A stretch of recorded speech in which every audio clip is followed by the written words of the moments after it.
समीचीन विकल्पों का सम्यक समाधान। सुनिए परम पूज्य श्रमण श्री सुप्रभ सागर जी महाराज के मुखारबिंद से YouTube चैनल सुप्रभ उवाच पर शुभाशीष परम पूज्य श्रमणाचार्य 108 श्री विशुद्ध सागर जी महाराज। सानिध्य श्रमण सुप्रभ सागर जी महाराज, श्रमण प्रणत सागर जी महाराज। पुण्य आर्जक श्रीमती मधुबाला सुरेश चंद जी पाटोदी, बेटी दामाद श्रीमती विनीता अर्पित जी पहाड़िया मंडीदीप, बेटे बहू मोहित अंकिता पाटोदी, रोहित मुस्कान पाटोदी, अभी नैवेद्य जीने भव्य एवं समस्त पाटोदी परिवार। जैन बर्तन भंडार छिंदवाड़ा। ओम नमः सदैव। नमो नमः सत्वहितंकराय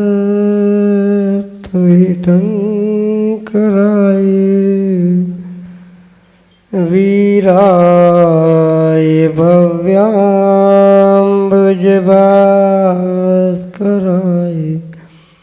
अनंतलोकाय सुरार्चिताय देवादिदेवाय नमो जिनाय देवादिदेवाय नमो जिनाय। पंच परमेष्टि भगवान की परम पूज्य आचार्य भगवंत गुरुवर विशुद्ध सागर जी मुनि महाराज जी की, परम पूज्य मुनि श्री सुप्रभ सागर जी महाराज जी की।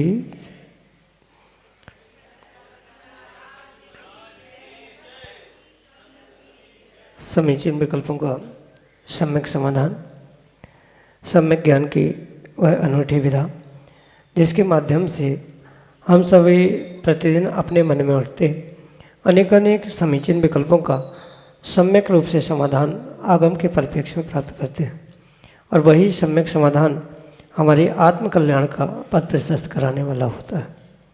ऐसे आत्मकल्याण की अनूठी विधा से आप भी जुड़ने का प्रयास करें और अपना समीचीन विकल्प भेज करके परम पूज्य मुनिश्री से उसका आगम के परिप्रेक्ष्य में सम्यक समाधान प्राप्त करें। प्रारंभ करते हैं आज का सम्यक समाधान। और आज के पहले विकल्प के लिए आष्टा मध्य प्रदेश से डॉक्टर मगन जैन, श्रीमती चंदा जैन महाराज श्री के चरणों में बारंबार नमोस्तु करते हुए अपना समीचीन प्रश्न कर रहे हैं कि महाराज जी, सावध और आरंभ के मन वचन काया से त्याग करने का नाम सामयिक है, अस्तु इसमें उल्लेखित शब्द सावध का आगम स्वरूप क्या है? कृपया सम्यक समाधान के माध्यम से बतलाने की कृपा करें। नमोस्तु महाराज जी, नमोस्तु। ओम नमः सिद्धम परम पूज्य आचार्य भगवान गुरुवर विशुद्ध सागर जी महाराज की।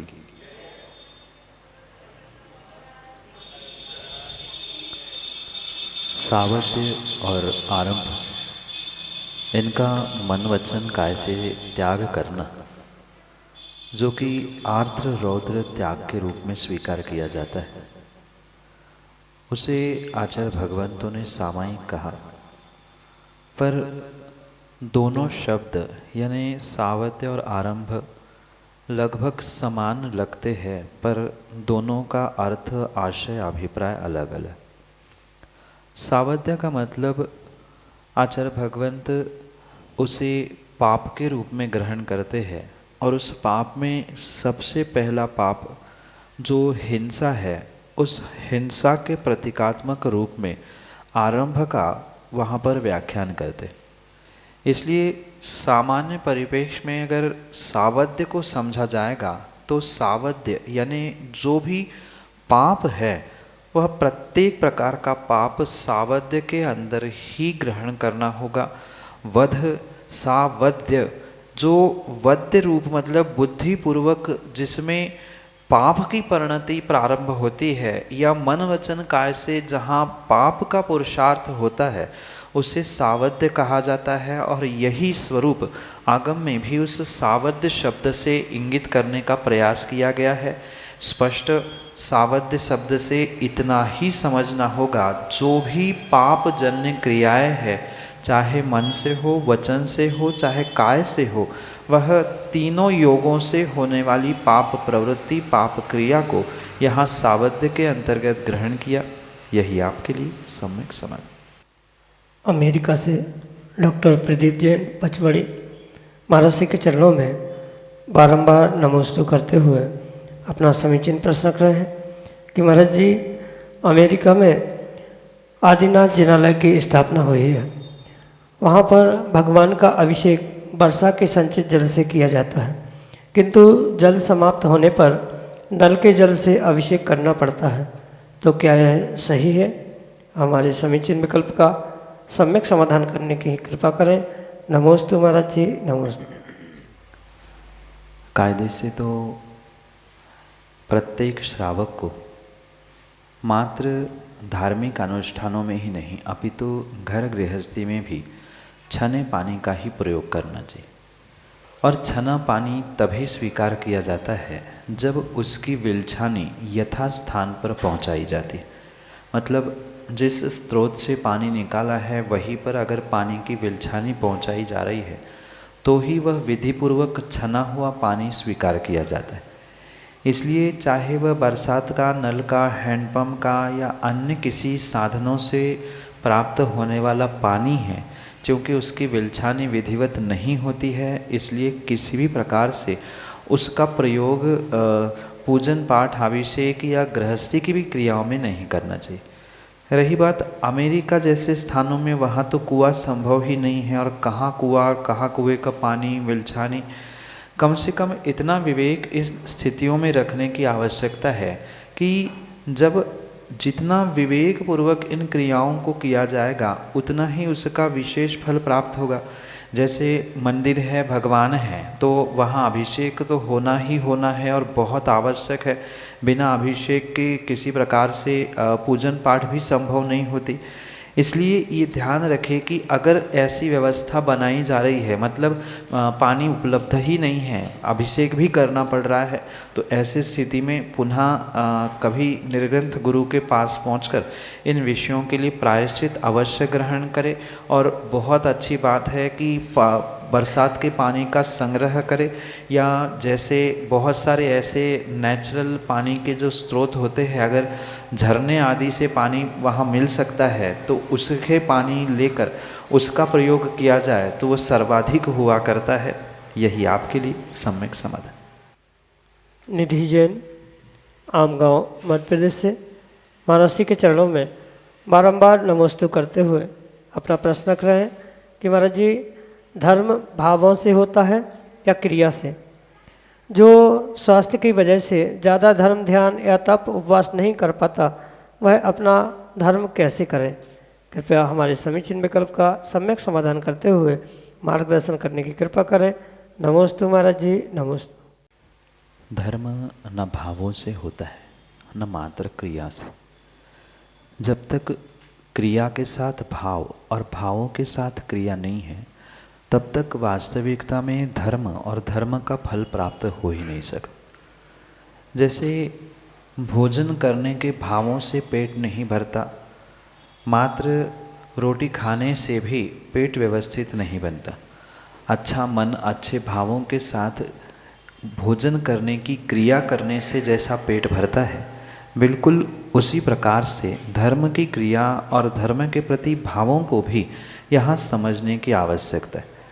जितनी अहमियत भावों को दी जानी चाहिए उतनी ही शुद्ध क्रियाओं को देनी चाहिए, और जितनी अहमियत क्रियाओं को दी जाती है उतनी ही अहमियत भावों की भी विशुद्धि को देने की आवश्यकता है। अगर दोनों में तालमेल नहीं है तो पूर्ण रूप से जो उसका फल है, पुण्य रूपी, कर्म निर्जरा रूपी, वह कभी भी नहीं मिल सकता। इसलिए ध्यान रखें, धर्म मात्र भाव या मात्र क्रियाओं से नहीं, अपितु दोनों का बैलेंस बनाकर ही चलते हुए करने की आवश्यकता है। भले ही कहा जाता है कि हमारा जैन धर्म भाव प्रधान है, तो भाव प्रधान होने का मतलब ये नहीं है कि क्रियाएं बिल्कुल ही गौण हैं, क्रिया ही नहीं है तो भाव बनाने से क्या मतलब है, कई सारे वर्तमान में ऐसे ज्ञानी जीव हो चुके हैं जो क्रियाकांड को छोड़कर मात्र ज्ञान के आधार पर भाव करो, भाव पूजा करो, भाव से धर्म करो।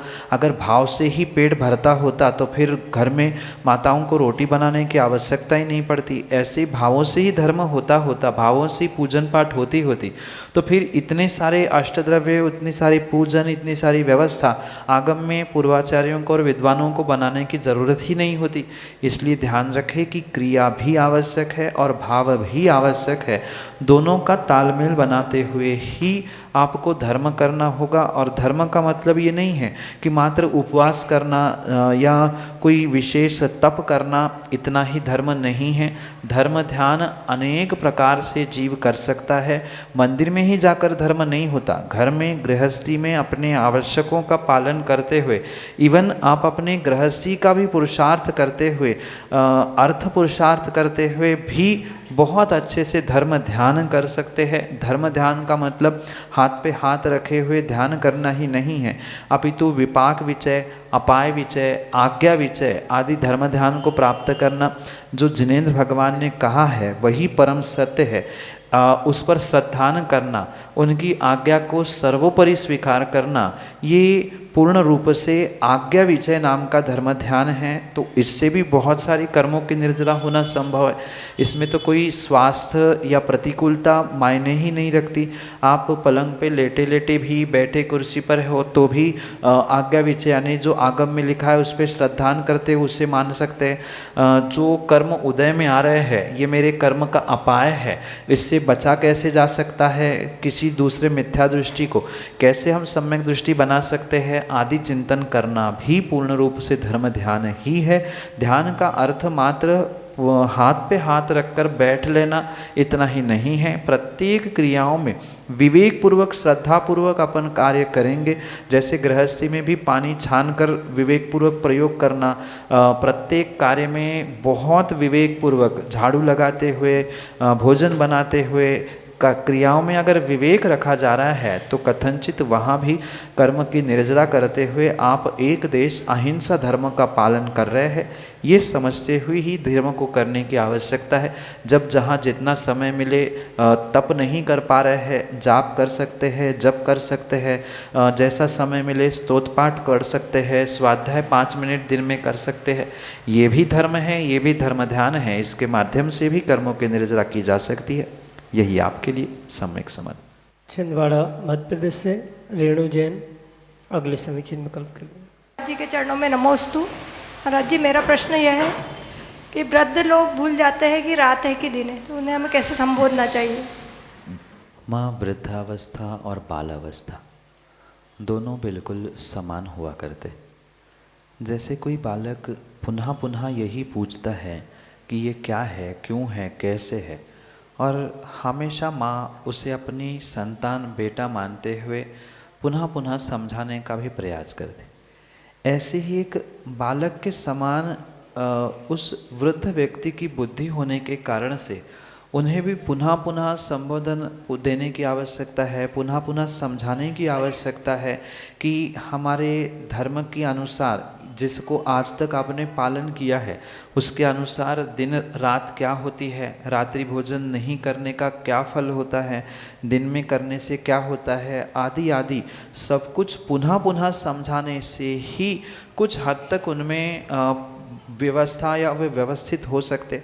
कई सारे स्थानों पर हमने देखा कि कुछ ऐसी वृद्धावस्था में जीव फंस जाता है या कुछ जीवों के साथ ऐसा तीव्र कर्मोदय आ जाता है कि जीवन के पिछले सालों में, मतलब बचपन से लेके 55 तक पूरी ज़िंदगी उन्होंने धर्म में बिताई, पर अंतिम 2-4 साल या 2-4 महीने में ऐसी स्थिति बिगड़ जाती है कि कितना ही समझाओ वे मंदिर जाने के लिए भी तैयार नहीं होते, उसके लिए भी थक जाते हैं, रात्रि में भी भोजन पानी मांगते हैं। तो इसके लिए घर के प्रत्येक व्यक्ति की, सदस्य की ये जिम्मेदारी है कि कहीं न कहीं उनको ऐसे दृष्टांत देते हुए, उनकी ही पुरानी बातों को याद कराते हुए कि आप ऐसे थे, ऐसा हम सब मिलके करते थे, आदि आदि पुनः पुनः उनको सुनाने से समझाने से ही कुछ अंशों में वृद्ध लोगों में स्थितिकरण होने की संभावना है। अगर गुस्सा या चिड़चिड़ाहट करते हुए उन्हें किसी प्रकार से आक्रोशित होकर हुए समझाने का प्रयास किया जाएगा तो शायद वे वृद्ध व्यक्ति भी बच्चों जैसे टूटकर बिखर कर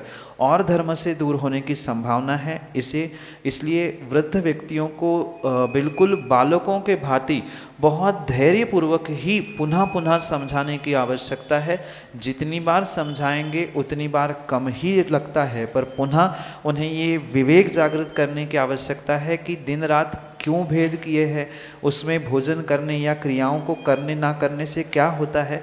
पुनः पुनः समझाने से ही कुछ फल मिलेगा, और फिर भी समझाने के बाद फल नहीं मिल रहा है तो भी माँ अपने परिणाम खराब नहीं करने चाहिए, क्योंकि ये सत्य है कि यथा गति तथा मति और यथा मति तथा गति। पर हम अपना पुरुषार्थ करें और फिर फल ना मिले तो ये बात जमती है, पर पहले ही बिना सोचे समझे या समझाए पहले ही उसको छोड़ देना कि भाई उनका पुण्य वे जाने, हम कहाँ तक करेंगे। नहीं, हमारा पुरुषार्थ आपकी जिम्मेदारी समझते हुए इसका जीवन में उतारने का प्रयास करना ही करना होगा। पुनः पुनः समझाना ये एक ही कारण हो सकता है, एक ही क्रिया हो सकती है, अन्य किसी प्रकार से शब्दों से संबोधा नहीं जा सकता। कुछ क्रिया करते हुए भी दिखाया जा सकता है कि देखो हम तो कोई खाते नहीं हैं, आप तो हमसे बुजुर्ग हैं, आप तो बड़े हैं, आप कैसे खा सकते हैं, आप नहीं कर सकते, आदि आदि। बहुत शांति और विवेक पूर्वक उन बुजुर्गों को समझाने की संबोधने की आवश्यकता है।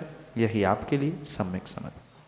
हर्षल बढ़ जाते छिंदवाड़ा मध्य प्रदेश से अगले समीक्षण करके। नमस्ते महाराज जी। महाराज जी 2400 तीर्थंकरों का पद सबसे ऊंचा माना गया है, और कामदेव जो होते हैं महाराज जी वो सिर्फ शांतिनाथ, कुंतुनाथ, अरहनाथ को ही क्यों दिया गया महाराज जी? बाकी के जैसे आदिनाथ भगवान है वो क्या कंपैरिजन में उनसे कम है सुंदरता में? समाधान कीजिए। नमस्ते।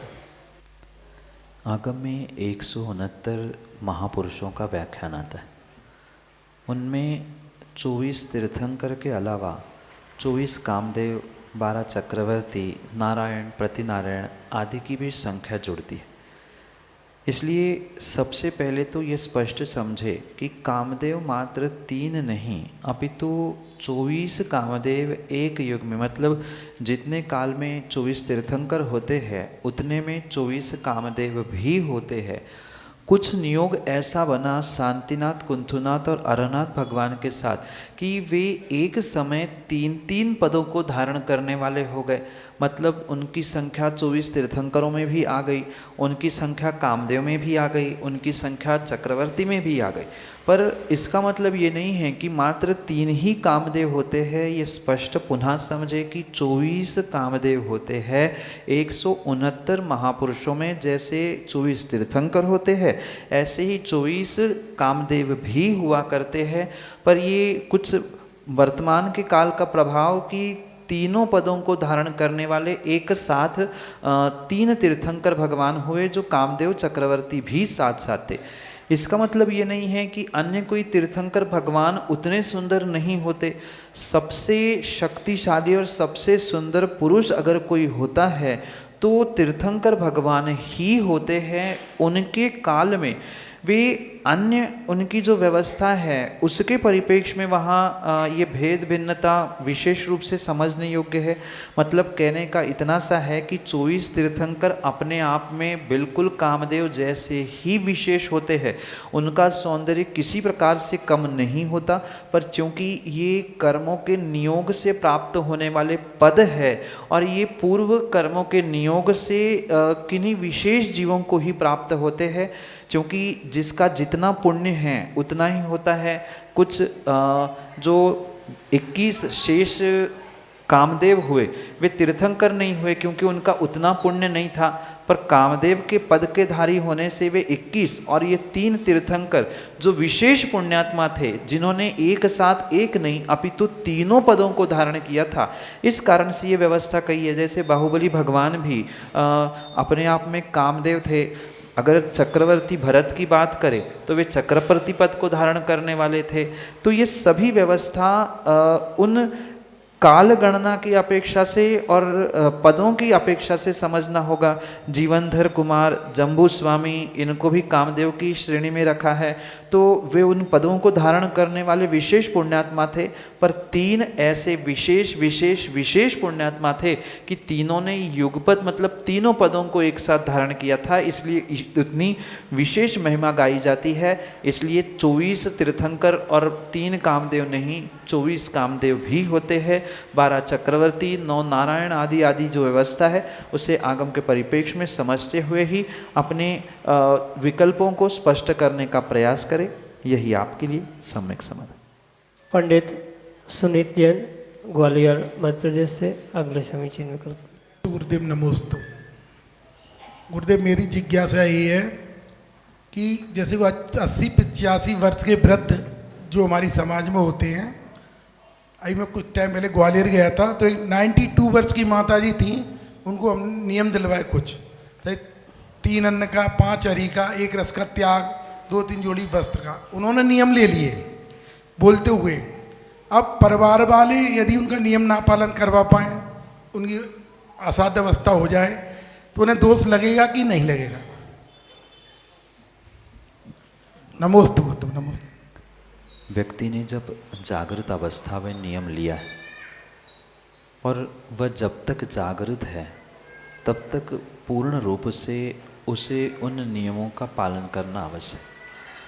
अगर किन्हीं कारणों से अंत समय में उस विवेकवान व्यक्ति का कुछ कारणों से असाता वेदनी कह दे या अन्य किन्हीं परिस्थिति से जागृत अवस्था में रहना संभव नहीं है, तो ऐसे स्थिति में घर परिवार जनों की ये जिम्मेदारी होती है कि उनके अगर पुराने नियम आपको ज्ञात है या वो बता रहे हैं, आपके सामने लिए गए हैं, तो उनका पूर्ण रूप से परिपालन करना बहुत आवश्यक है। अगर बुद्धिपूर्वक मतलब जिन परिवारजनों को उनके नियम पता है और फिर भी किन्हीं कारणों से वे उनका परिपालन नहीं करा रहे हैं, तो स्वाभाविक रूप से जो उनके नियम तोड़ने के लिए निमित्त बन रहे हैं उनको भी स्वाभाविक रूप से दोष लगेगा। अगर उस व्यक्ति की मतलब जिसने नियम लिया है उसको भी पता है कि मेरे नियमों में अतिचार लगाए जा रहे हैं और वो कुछ कह नहीं रहा है या वो उसमें आनंद लूट रहा है, बोल नहीं पा रहा है, पर फिर भी इशारों से मना किया जा सकता है या बहुत सारे अन्य भी तरीके हो सकते। अगर किसी प्रकार से उसमें उनकी अनुमोदना है, मतलब व्रत टूटते हुए, नियम टूटते हुए वे उसमें आनंद लूट रहे हैं या उन्हें उसमें उसके प्रति हीन भावना नहीं है, तो नियम से उन्हें तो दोष लगेगा ही लगेगा। पर अगर अंतरंग में माना कि बोल भी नहीं पा रहे, व्यक्त भी नहीं कर पा रहे हैं, पर अंतरंग में ग्लानि है, अरे मैं कहाँ से फंस गया, मेरा तो नियम था, अब इनके कारण से टूट रहा है या पालन नहीं हो पा रहा है, तो कथनचित उस दोष का जो परसेंटेज है वह कम होने की संभावना है। पर चूंकि नियम लिया था और टूट रहा है तो उसका तो दोष लगेगा ही लगेगा, पर परिस्थिति अनुकूल ना होने के कारण से उसका जो परसेंटेज है वह मात्र कम हो सकता है, पर दोष लगेगा, इसमें कोई भी दोष नहीं है। यही आपके लिए सम्यक समाधान। समीचीन विकल्पों का सम्यक समाधान सुनिए परम पूज्य श्रमण श्री सुप्रभ सागर जी महाराज के मुखारबिंद से। YouTube चैनल सुप्रभ उवाच पर शुभाशीष परम पूज्य श्रमणाचार्य 108 श्री विशुद्ध सागर जी महाराज। सानिध्य श्रमण सुप्रभ सागर जी महाराज, श्रमण प्रणत सागर जी महाराज। पुण्य आर्जक श्रीमती मधुबाला सुरेश चंद जी पाटोदी, बेटी दामाद श्रीमती विनीता अर्पित जी पहाड़िया मंडीदीप, बेटे बहू मोहित अंकिता पाटोदी, रोहित मुस्कान पाटोदी, अभी नैवेद्य जीने भव्य एवं समस्त पाटोदी परिवार। जैन बर्तन भंडार छिंदवाड़ा।